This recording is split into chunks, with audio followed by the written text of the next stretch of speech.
नमस्कार साथियों। सबसे पहले तो 2026 की आपको हार्दिक बधाई एवं शुभकामनाएं।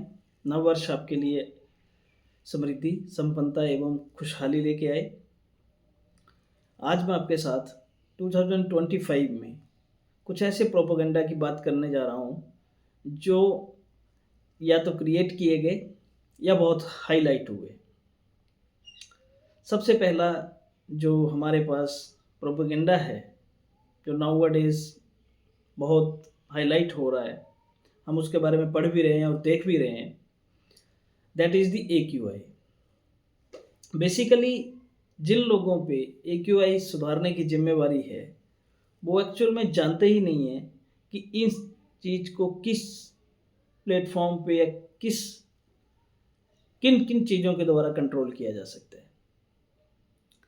ऐसे बेतुके बयान दिए जा रहे हैं, बेतुकी बातें की जा रही हैं, साइंटिफिक चीज़ों को नेग्लिजेंस किया जा रहा है, पर्टिकुलर किसी प्लेस का AQI रिकॉर्ड करके उसको दिखाया जा रहा है, जो कि सही नहीं है।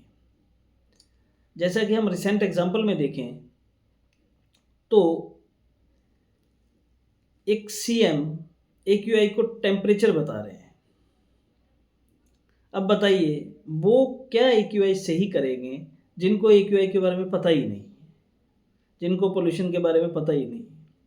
वो कह रहे हैं कि ये टेम्परेचर है, तो या तो वो अपना नॉलेज ठीक करें, पहले तो इसके बारे में रिसर्च करें, लाइब्रेरी में जाएं, बुक्स पढ़ें, या पर्टिकुलर फील्ड के किसी पर्सन को हायर करें ताकि वो बता सके उनको कि ये इस तरह मेज़र होता है और इसको ठीक करने के ये चीज़ें हैं।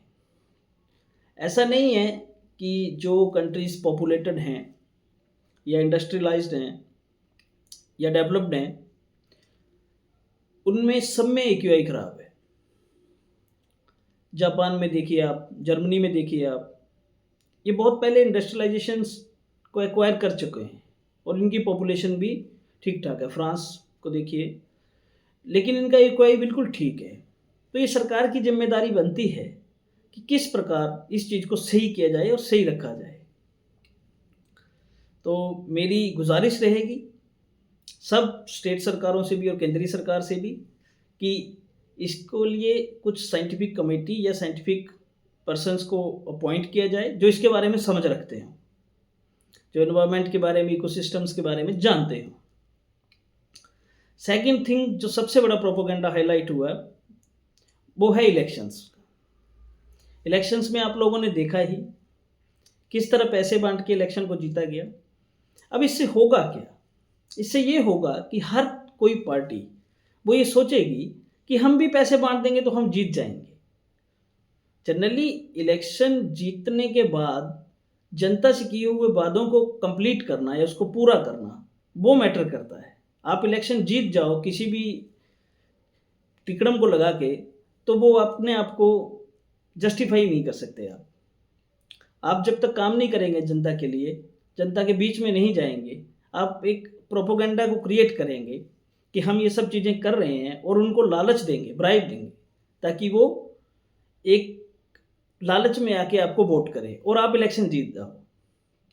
ये बहुत गलत बात है। आने वाली सरकारें और आने वाला यूथ भी ये समझेगा कि कुछ हद तक कुछ पैसे देके या कुछ चीज़ें देके लोगों को हम वोट खरीद सकते हैं। तो इसका बहुत ही गलत नैरेटिव आप सेट कर रहे हो। आने वाली यूथ जो है या आने वाला आम पब्लिक जो है, जो कि राजनीति में इंटरेस्ट रखती है, या आने वाले जो भी स्टूडेंट लीडर्स हैं, वो सब ये सोचेंगे कि हम कुछ ना कुछ देंगे किसी पब्लिक को विद इन इलेक्शन या ड्यूरिंग इलेक्शन, तो हम एक मेजॉरिटी को हासिल कर सकते हैं, जो कि बेहद गलत चीज़ है। इस तरह नहीं होना चाहिए।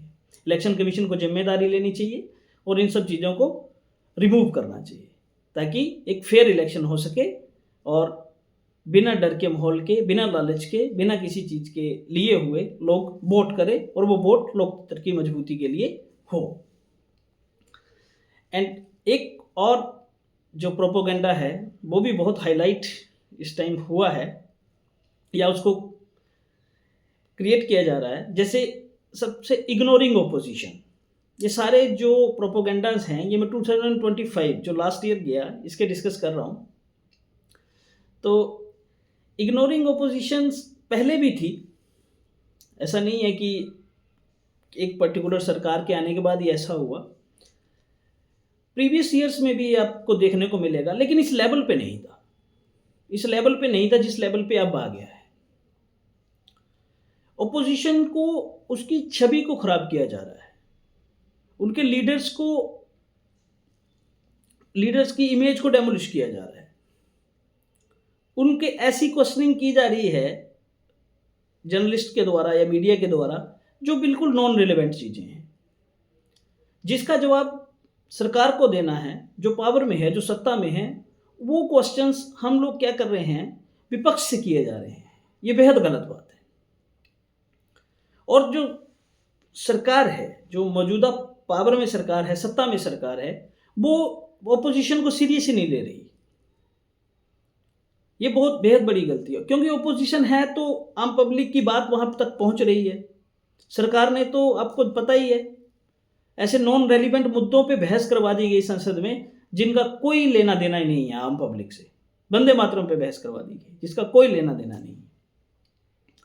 लेबर लॉ पास किए गए। अब देखिए, अब लेबर लॉज में आपने काफ़ी सारे कानून को कंबाइन करके कुछ जो क्रिएट किए हैं, ठीक है आपने क्रिएट किए, अच्छी बात है, लेकिन उसमें है क्या, उसके पीछे की कहानी ये है कि अगर आपने सिक्योरिटी दे दी, सब चीज़ें दे दी, आगे फर्दर लॉन्ग टर्म में उसके इम्पैक्ट अच्छे हैं, हम मानते हैं इस चीज़ को, लेकिन उससे होगा क्या?